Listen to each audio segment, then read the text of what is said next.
يعتقدون أن عيسى عليه الصلاة والسلام قد رفع إلى السماء وسيرجع في آخر الزمان. ولكن علينا أن نقرأ القرآن.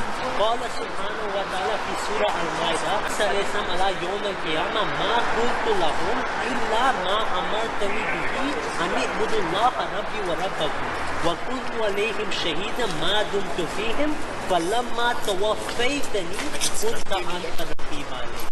ولكن يقول الله عز وجل في آية أخرى: وما قتلوه وما صلبوه ولكن رفعه الله إليه. بأي صورة رفعه الله إليه؟ الله أعلم. ولكن أسألك شيء آخر. قال سبحانه وتعالى: وقولهم إنا قتلنا المسيح عيسى ابن مريم رسول الله وما قتلوه وما صلبوه ولكن شبه لهم.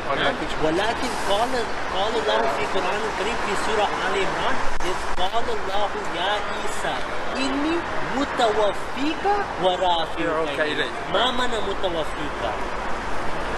الوفاة باللغة العربية اللغة الاصطلاحية هي الموت بالمعنى. الوفاة باللغة العربية اللغة الاصطلاحية هي الموت بالمعنى. الوفاة باللغة العربية اللغة الاصطلاحية هي الموت بالمعنى. الوفاة باللغة العربية اللغة الاصطلاحية هي الموت بالمعنى، ولكن ليس في الصلاة كل الوقت: يا ربي اغفر لي وارحمني واهدني وعافني واجبرني وارزقني ورفعني. الله أعلم. رفعني يعني درجة. الله أعلم.